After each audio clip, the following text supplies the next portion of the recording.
in here. As I mentioned previously, Tzeentch is the chaos god that we focused on the most, right. But you never get away from the other 3 dark gods. So within the Inevitable City, there are... Oh, this is my favorite. There are wings in the city dedicated to the other chaos gods.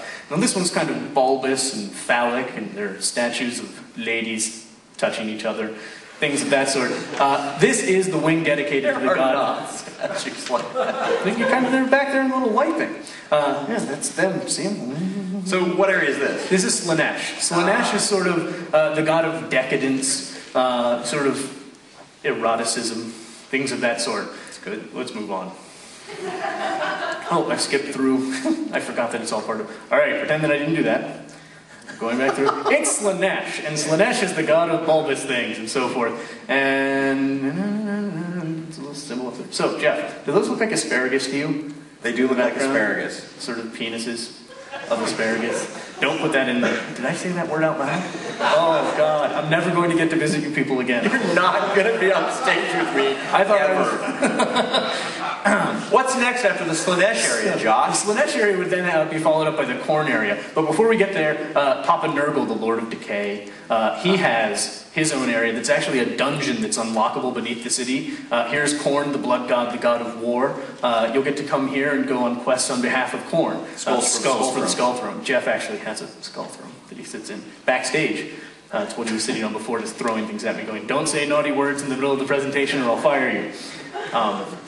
So again, we wanted to make sure that all the things that you'd hope to see in the IP are in the game. Things that players really want to experience are available in there. Public Quest. Oh, it's Jeff's turn to talk. Can I talk just a little bit now, Jeff? Yes. Would it be okay? I'd like you to. So, public quests are one of those really unique features in our game that no other game does. Public quests are locationally based quests. They're community building quests. They're quests that tell a story for the location that you're in.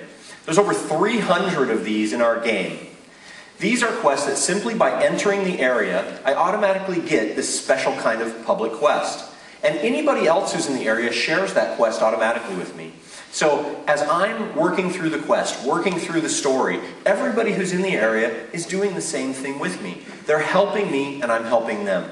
In beta, what we're seeing is this great community being built up, particularly around public quests. What it means is, I don't have to stand in line to fight a big scary monster. I can just roll up and go, "Sup, dude?" Absolutely. Let's go on this thing. I don't have to look for a group. I can walk into one of these things solo. If I want to stay solo, I can. If I want to join a group, I can. And it's one of those places where I'm fighting solo, and I guarantee you, and we're seeing it in beta all the time, you're just getting requests to invites to a group. "Hey, do you want to come and help us do this public quest?" "Sure, I'd love to."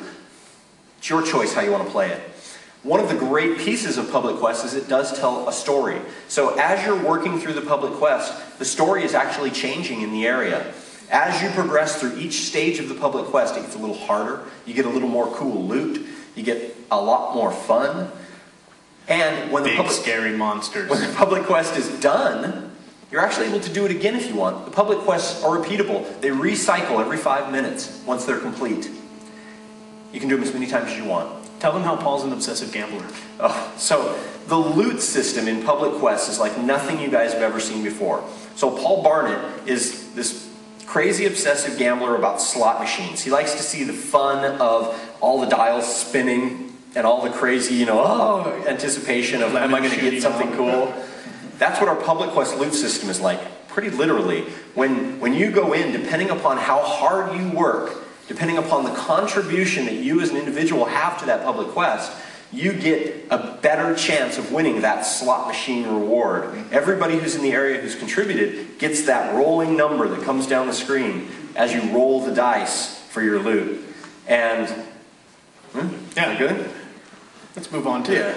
This is why we brought Jeff all the way to you. Thank you. He actually won't stop talking about RVR, no matter what we do, so we're giving him a huge chunk now. Can I talk about RVR? So Realm versus Realm, the foundation of our game, the keystone for everything that we do. Realm versus Realm was put together by Mythic Entertainment about 7 years ago when we began development on Dark Age of Camelot. It is a PvP system, but it's so much more than that. So many games give you the ability to pick up a sword, run at Josh, and hit him over the head until he dies. Which is the right thing to do. It is the right thing to do. But that's PvP. It's all about what I want for myself. RVR is so much more than that. Foundationally, it uses PvP, but it encompasses your entire realm. Thousands upon thousands of people, allies for you to fight with, and people for you to fight against. A built-in enemy on the other side, the bad guys. It's like the World Cup. Okay. You put paint on your face, you go out with 1,000 people, you punch 1,000 other people. There's a game involved somewhere in there. But it's really about hating everyone else, loving your friends, getting drunk, and... Thanks. Sorry. So, we're in Europe, Jeff. They love soccer. Football. Okay, football. Yes, sorry. So, the thing that's important to understand about RVR is that it's not about you. It's about your realm. It's about fighting for what you want and what you have, taking away from your enemy and making it your own. It's about realm pride. It's about standing up in the Wa, in the greenskin Wa, and fighting for everything that you hold dear. So let's talk about the different types of RVR. There's a lot of variety to the RVR that we bring in Warhammer. The first thing that you probably encounter as a player is what we call scenarios. So everywhere you go within the world, you can participate in RVR. Literally from the first moment you enter the game, if you want to, you can enter a scenario. They are thematically based upon the area that you're in. They are evenly matched combat areas. So I might have 10 of my realm mates versus 10 of the enemy realm in evenly matched combat.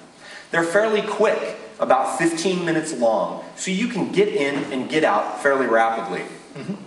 Absolutely. And there's a different style of play for each of them. And they're going to be games that are familiar to you. They're things like Capture the Flag, Deathmatch, Domination. And my favorite, which is Murder Ball, which you saw a moment ago with the big glowy red creepy skull. The Murder Ball, you pick it up, and it slowly but surely kills you.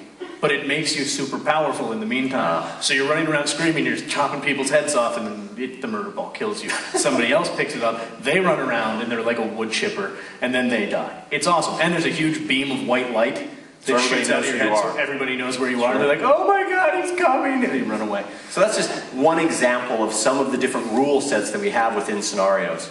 So the thing to remember is they're quick to get into. They are wonderful, thematically based, and evenly matched.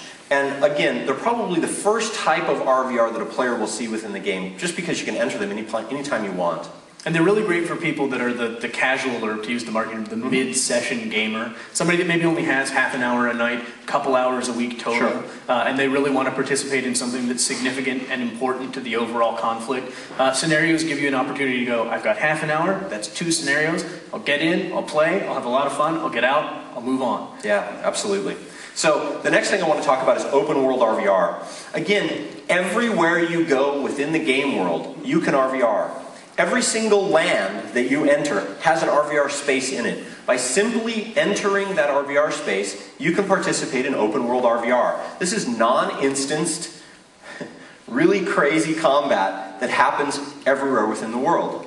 So within the open world RVR space is what we call skirmishes. So this is kind of the incidental combat where me and my group, me and my realm are coming around the edge of the hill, and we see the bad guys and we run into combat with them, hoping to defeat them. By defeating them, we earn things for ourselves. We also earn